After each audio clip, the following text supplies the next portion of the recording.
ചന്ദ്രവംശത്തിലെ യദു രാജാവിൽ നിന്ന് ഉത്ഭവിച്ച ഒരു ശക്തമായ വംശമാണ് യാദവ വംശം. യാദിയുടെ പുത്രനായ യദുവിന് സിംഹാസനം ലഭിക്കാതെയായപ്പോൾ പിണങ്ങിപ്പോയി അദ്ദേഹം തുടങ്ങിയൊരു വംശമാണ് യാദവ വംശം. ശക്തിക്കും ഭക്തിക്കും പേരുകേട്ട വംശം. യാദവർ തന്നെ 3 തരമുണ്ട്: വൃഷ്ണി, അന്തക, സത്തുക. പിൻകാലത്ത് മധുര അവരുടെ ശക്തിയുടെയും ഭക്തിയുടെയും കേന്ദ്രമായി മാറി. പിന്നീട് കൃഷ്ണന്റെ ജന്മസ്ഥലമായി അറിയപ്പെട്ടു. വസുദേവരുടെയും ദേവകിയുടെയും പുത്രനായി ജനിച്ച കൃഷ്ണൻ പിന്നീട് യാദവ ശ്രേഷ്ഠനായി മാറി. അദ്ദേഹത്തിൻ്റെ സഹായത്താൽ അവർ ദ്വാരക എന്ന നഗരം സൃഷ്ടിച്ചു. മഹാഭാരത യുദ്ധത്തിൽ പോലും അവർ ഭാരതത്തിലെ മറ്റേതൊരു സൈന്യത്തെക്കാളും മുൻനിരയിൽ തന്നെ പോരാടി. ശ്രീകൃഷ്ണന്റെ നേതൃപാഠവും സംരക്ഷണവും ഇല്ലാതായതോടെ യാദവർ അവരുടെ പതനത്തെ അഭിമുഖീകരിച്ചു. എന്നാൽ പിന്നീടും അവരുടെ സംസ്കാരം ആഹിർ, ദേവഗിരി എന്നീ സംസ്കാരങ്ങളുമായി ബന്ധപ്പെട്ടിരിക്കുന്നു. പുരാതന കാലം മുതൽക്ക് തന്നെ അവർ മറാത്ത ഭാഷ ഉപയോഗിച്ചിരുന്നു.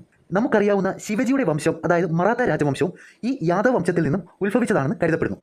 1317 വന്ന ഖിൽജി രാജവംശവും പിന്നീട് വന്ന മുഗൾ സാമ്രാജ്യവും ഈ വംശത്തിന് നാന്ദ്യം കുറിച്ചു.